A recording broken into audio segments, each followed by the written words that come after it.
How should I react to a relative who decides to leave Yiddishkeit?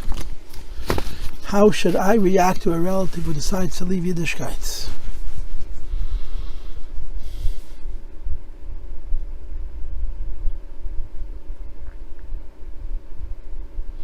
You know, they tell a story about one of the Gedolim who had a very, very great financial loss. He went bankrupt. And they wanted to tell him this terrible news. But they were afraid how he would react. So they went over to him and they said to him, how do you tell somebody who's had a great financial loss about that financial loss in a way that they should be able to receive it? So this Gadol B'Yisrael says, you talk to him about Hashgacha Pratis, talk to him about B'tachan in Hashem, you talk to him about that everything that happens Hashem does, and Hashem is good, and sometimes we don't understand, but there's always a cheshbon. And this Gadol B'Yisrael gave a whole way of explaining to somebody who has lost a lot of money how he should approach it in a constructive way, with the understanding that the Eibishter is running the world, and there certainly is a plan, and he should accept it. And after this Gadol B'Yisrael gave this whole explanation, they told him that he should tell the explanation to himself. He fainted. So when he was revived, they asked him, I don't understand, you just gave the all the rules, the whole instruction manual to how a person should react when they lose a lot of money, all of their money. And you explained it so well, and you gave a whole derech and musar, and then when you found out that it was you, it wasn't sufficient, you fainted. This is one of those questions that are so emotionally charged that until a person is actually there, he doesn't even know how it feels. How should he react to a relative that left Yiddishkeit is like a person losing all of his money. And it's very, very difficult to deal with, to accept, and to respond to in a healthy and in a constructive way, in a proper way. I read the question, and I sat here thinking, should I answer it, should I not answer it, how should I answer it? And I thought, if you wanted to speak about it from a psychological perspective, take religion out of it, what would be a psychological perspective? Let's say you have a friend or friends who your relationship with them is based on certain presumptions, right? All people have predictable ways of behaving.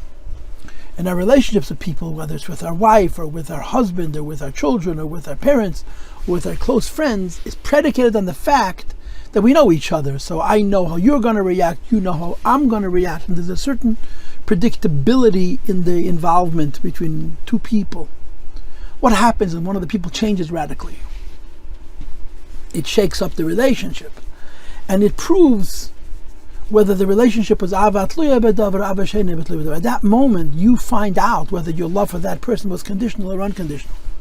If that person's behavior was so radically changed, and as a consequence of that, you can no longer have a relationship with them because they're not the same person, then the truth is you never had a relationship with that person. You had a relationship with that person's interests, with that person's commonality with you, and when that changed, you lost the relationship. If, on the other hand, the person changes so radically, and you still love them, you have to figure out how to behave. But if you continue to love them, that's a proof that even before your relationship with that person was ava she'eina tluya b'davar, it was an unconditional love. It was a real love.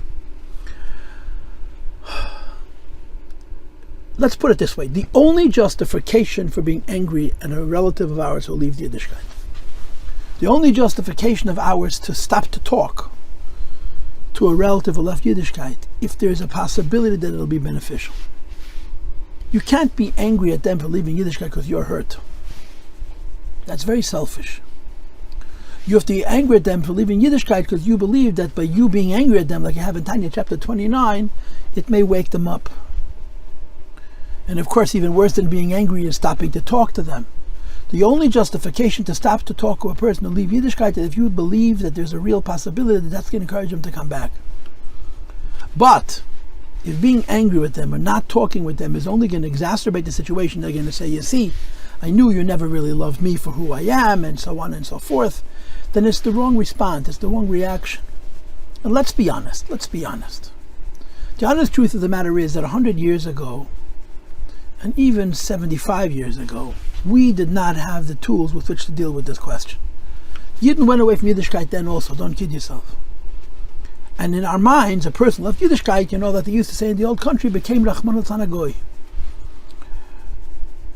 That was it. We cut him off with nothing. I mean, I've read stories about big Hasidim talking about their own children who left Yiddishkeit, that there was no mercy. There was no mercy. But the Rebbe has changed all that. The Rebbe has changed our thinking, the Rebbe has changed our feeling, the Rebbe has changed our responses. And of course, the Rebbe comes from a variety of different angles.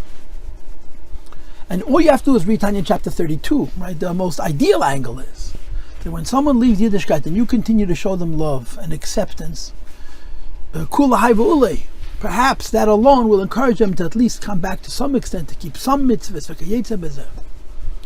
And then the Alter Rebbe says, it's a mitzvah say deraisa v'haftarecha kamoicha. V'haftarecha kamoicha is not, you have to love all from Jews like yourself. You have to love all Jews, period. So this is a question that on some level is very individual. And it's a very, very difficult question to address. I can't imagine being in that situation, and I'm afraid I would probably react incorrectly, which is, thank God, why Hashem doesn't give me this test. But the answer to the question of how do I react to a person who's left Yiddishkeit is not allowed to be based on me. It has to be based on them and the Eibishter. Does the Eibishter say I should stop talking to him? Does the Eibishter say I should hate him? Does the Eibishter say I should scream at him? And of course, the only way or possibility that the Eibishter would say that is that if the Yargi is Allah being angry with him or ignoring him, he's going to be made at him to tshuva. Otherwise, it's not constructive. And I think that's the thought process that has to go in. I have a relative, someone quite close to me, a sibling, a child, a very good friend. So the likelihood of them going away from Yiddishkeit in one day is also kind of small. There probably was a lot of hints, a lot of writing on the wall which we failed to notice. But if we're going to be truthful to ourselves and correct, righteous in our response, the answer to the question is we need to respond based on what that person needs where they are, not what I feel. We don't help them by being angry with them. We help ourselves. We don't help them by stopping to talk to them. We somehow tell ourselves that that's a proof that we're very frum and very righteous. Of course, there's a religious component. We're very heartbroken that this person left Yiddishkeit, and there's also a psychological component. We feel abandoned. We feel that this person's leaving Yiddishkeit is a lack of loyalty to me, to us. And I think the critical point is you have to answer that question based on what that other person needs. And you know what? It's not so easy. It's not always so easy. I remember years ago I was in a situation with a relative of mine, and I went to a mashpia and I talked to him about this relative, and the mashpia said that I cannot do whatever negative thing I wish to do because I'm going to distance them from learning Chassidus. I was very angry at that mashpia because I felt, righteously indignant. I felt justified in my anger. Mashpia said, that's not how you make this decision. You make this decision how it's going to help that person the most. And I think this is at least a kernel of the answer to the question. It's not a complete answer. It's a kernel of the answer to the question. The stories with the Rebbe. And children will leave Yiddishkeit. The Rebbe would say to the parents, bring him into your home and keep him in your home and have no conditions. I know of a Yid who complained to the Rebbe that his son was a teenager and a real obnoxious kid, and he wanted to kick him out of the house. And the Rebbe said to him, wirst ihm dein ganzen Leben gehen suchen. If you're going to kick him out of your house, you're going to spend your entire life going to look for him. And you don't want to do that. You have to be the mature one. You have to be the grown-up. And you have to ask yourself what's best for this person, not what's best for me. And on that basis, answer that question. And of course, the whole idea that there's a tradition amongst Jews that a Rosh is a bad person you're not allowed to talk to, and this is something which the Rebbe has put it, like the Rebbe said, is in the last halachas of the last simonim of the last chelik and the whole Shulchan Aruch, and we'll get to it when we're old. The Rebbe wanted Mishum Makadav every year, especially in our times. In the world in which we live, sometimes the tzaddikim turn out to be the shoyim, and the shoyim turn out to be tzaddikim. It's impossible to predict, because the world is so crazy. But the Makar of every single Jew.